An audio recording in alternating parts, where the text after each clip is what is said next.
Assalamualaikum warahmatullahi wabarakatuh. Bismillahirrahmanirrahim. Alhamdulillahirabbil alamin wa bihi nasta'in ala umuri dunya waddin. Wassalatu wassalamu ala asyrafil anbiya'i wal mursalin sayyidina wa maulana Muhammadin wa ala alihi washabihi ajmain, amma ba'du. Pertama-tama, marilah kita panjatkan puji dan syukur kehadirat Allah Subhanahu wa ta'ala yang telah melimpahkan rahmatnya kepada kita sehingga kita dapat berkumpul dalam keadaan sehat walafiat. Yang kedua, sholawat serta salam tak lupa kita haturkan kepada junjungan kita Nabi Agung Muhammad Sallallahu Alaihi Wasallam yang semoga kita mendapatkan syafaatnya di yaumul qiyamah. Amin Allahumma amin. Baik, selamat siang anak-anak. Bagaimana kabar kalian hari ini? Alhamdulillah, semoga kita semua selalu dalam perlindungan Allah Subhanahu wa ta'ala. Baik, sebelumnya Ibu akan memperkenalkan diri. Perkenalkan, nama Ibu Umi Ulfiani Safitri. Asal Ibu dari Kendal. Di sini Ibu diberi amanat oleh Ibu Hasanah, wali kelas kalian, untuk menggantikan beliau mengajarkan SKI di kelas 7 MTSNU 20 Kangkung ini. Ada yang ingat kan? Masih ingat nggak sekarang materinya apa? Nah, bagus. Baik, untuk memulai pelajaran pada hari ini, alangkah baiknya kita berdoa terlebih dahulu. Ala hadiniyah al-fatihah. Amin.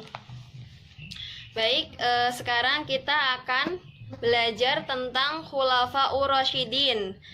Katanya minggu kemarin kan Ibu Hasanah sudah menerangkan Khulafaur Rasyidin itu ada 4. Apa saja anak-anak?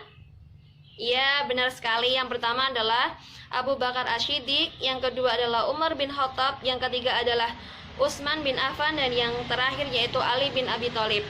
Karena minggu kemarin Ibu Hasanah telah menerangkan tentang Khulafaur Rasyidin yang pertama yaitu Khalifah Abu Bakar Asy-Syiddiq.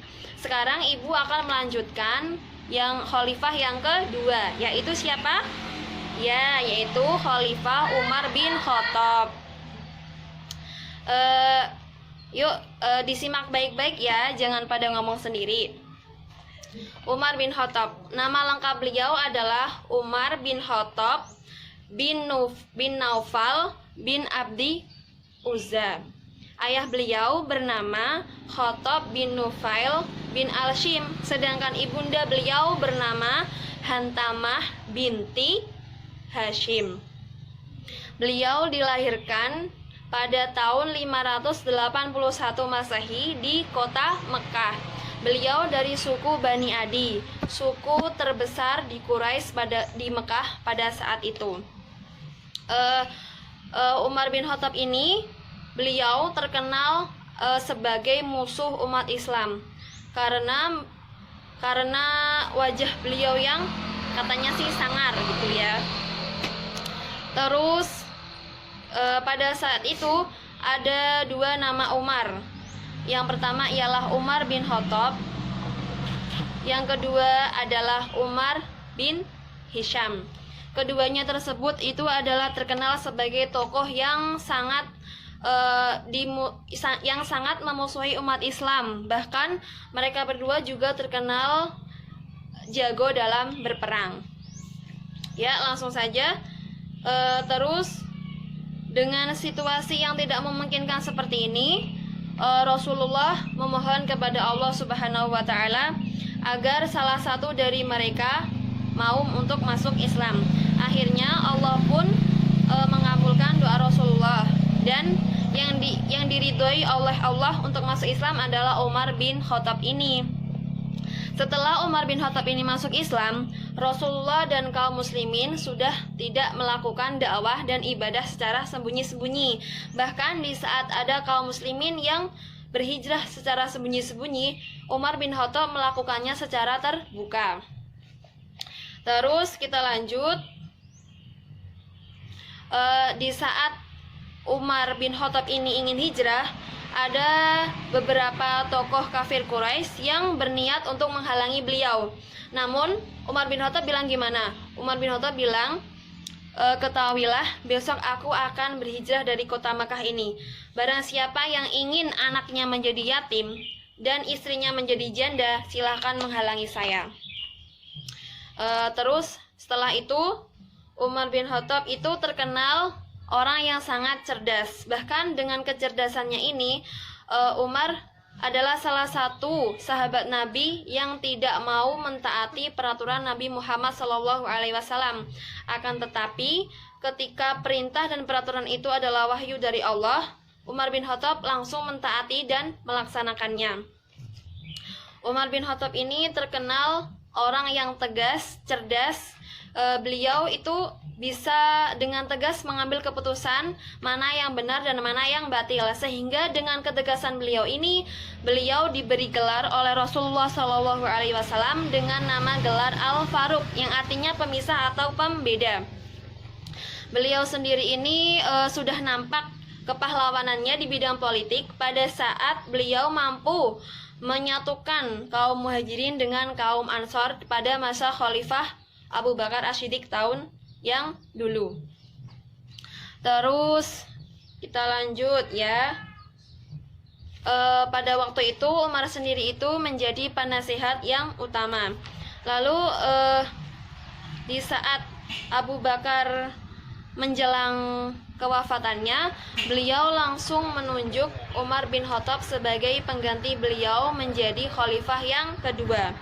Dan di saat Umar bin Khattab ini menjadi khalifah kedua, beliau berhasil meraih prestasi-prestasi yang sangat gemilang. Nah, apa saja nih prestasi-prestasi beliau? Yang pertama yaitu beliau sudah berhasil melaksanakan perluasan wilayah Islam. Nah, yang beliau lakukan di perluasan wilayah ini, beliau berhasil menaklukkan kota Suriah, kota Persia, dan kota Mesir. Yang di kota Suriah sendiri itu di bawah pimpinan Khalid bin Walid. Adapun kota Persia di bawah pimpinan Muthanna bin Harithah. Dan yang ketiga Mesir yaitu di bawah pimpinan Amr bin Ash. Setelah itu kita lanjut pada prestasi yang kedua. Yang pertama tadi perluasan wilayah, yang kedua adalah di prestasi yang kedua yaitu adalah menata administrasi dan keuangan pemerintah. Di dalam melakukan prestasi yang kedua ini, di dalamnya Umar bin Khattab membentuk Baitul Mal dan Dewan Perang. Adapun Baitul Mal sendiri itu berfungsi sebagai mengatur keuangan negara, dan adapun Dewan Perang itu mengatur atau bertugas yaitu mencatat administrasi ketentaraan. Dan para pegawai dan pegawai-pegawai pada masa ini itu digaji dari Baitul Mal. Kita sekarang lanjut ke prestasi yang ketiga. Prestasi yang ketiga yaitu penetapan kalender Hijriah. Pada masa Umar bin Khattab dulu itu beliau mempunyai tekad untuk menetapkan kalender Hijriah. Yang sebelumnya kalender Hijriah itu adalah kalender Masehi. Akan tetapi kalender Masehi tersebut itu dipakai oleh orang-orang Nasrani, dan kaum muslimin pun bilang bahwa berkeinginan bahwa mereka ingin mempunyai kalender sendiri, dan akhirnya dibentuklah penetapan kalender Hijriah. Kalender Hijriah sendiri ini ditetapkan pertamanya itu berdasarkan hijrahnya Rasulullah SAW dari Mekah ke Madinah. Seperti periode sebelum Rasulullah hijrah itu dinamakan periode Mekah, dan periode setelah beliau hijrah itu dinamakan periode Madinah. Seperti surat-surat di dalam Al-Quran, surat yang turun ketika sebelum Rasulullah hijrah itu dinamakan surat Makkiyah, dan surat yang turun setelah Nabi hijrah itu dinamakan surat Madaniyah. Paham ya semuanya? Ya, baik. Cukup sekian yang bisa Ibu sampaikan. Mungkin kita lanjut di pertemuan yang akan datang ya, karena waktunya juga sudah habis. Ya, kurang lebihnya Ibu mohon maaf. Wassalamualaikum warahmatullahi wabarakatuh.